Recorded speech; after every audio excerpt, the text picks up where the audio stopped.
Hello दोस्तों, आपका स्वागत है मेरे चैनल की इस नई वीडियो में। दोस्तों, इस वीडियो में आखिर तक बने रहना। आज की वीडियो बहुत ही रोचक होने वाली है, तो आखिर तक बने रहें हमारे साथ। और अगर आप हमारे चैनल पर नए हैं तो हमारे चैनल को सब्सक्राइब जरूर कर ले, ताकि आपको हमारे नए और मजेदार वीडियोस की नोटिफिकेशन मिलती रहे। तो आइए शुरू करते हैं आज की कहानी। मैं रहने वाला औरंगाबाद महाराष्ट्र से हूँ। ये कहानी है 19 मई 2012 की। मई की गर्मियां थी, बच्चे छुट्टियां बनाने के लिए होम टाउन गए हुए थे। मैं और मेरी वाइफ घर पर थे। मुझे अचानक मेरे मामा का कॉल आता है, नानी की तबीयत बहुत बिगड़ गई है, तू जल्द से जल्द मेरे घर आ जा। शाम के 5 बजे का टाइम था। मेरे घर से मामा का घर करीब 25 किलोमीटर दूर था।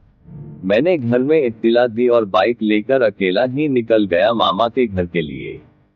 मामा के घर पहुंचने में मुझे 1 घंटा का समय लगा, क्योंकि मामा का घर मेन सिटी में था और रास्ते में ट्रैफिक बहुत ज्यादा था।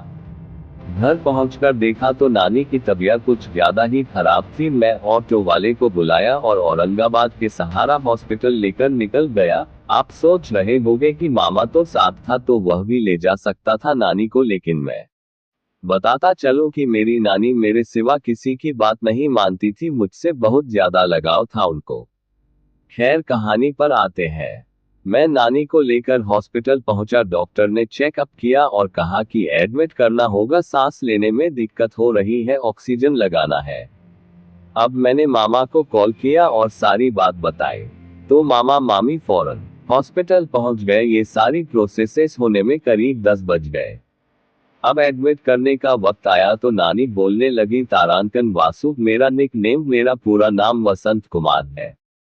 नानी, वासु मुझे घर ले चल, मुझे ऐसे भी मौत आनी है तो मैं घर में मरना चाहती हूँ। उस समय नानी की उम्र लगभग 95 वर्ष की होगी। मैंने नानी को बोला, नानी आज का दिन रुक जाते हैं हॉस्पिटल, कल सुबह मैं आपको घर ले जाऊंगा। नानी मानने को तैयार ही नहीं थी। मैंने जैसे तैसे मनाया तो बोले, तू मेरे पास रुकता होगा तो मैं एडमिट हो जाती हूँ। मैंने तो घर पर वाइफ को अकेले छोड़कर आया था, रुकना नहीं चाहता था। डॉक्टर बोले को थोड़ी देर रुक जाओ, इनको नींद लग जाए तो आप जा सकते। मैं रुक गया। करीब रात के 1 बजे नानी को नींद लगी और मैं निकलने लगा। पीछे से मामी की आवाज आई, वासु रात काफी हो गई है, घर मत जा, मेरे घर जाकर सो जा, मैं यहाँ नानी की देखभाल के लिए रुकती हूँ। मैंने कहा, नहीं अंजू घर अकेली है, मुझे जाना चाहिए। अब यहाँ से शुरू हुआ मेरा भूतिया सफर। मैं निकला, रास्ता सुनसान था, हवा चल रही थी। रास्ते पर इतना सन्नाटा कि चगवानी भी गिर जाए तो जोरदार आवाज सुनाई दे। मैं अपनी धुन में बाइक चला रहा था।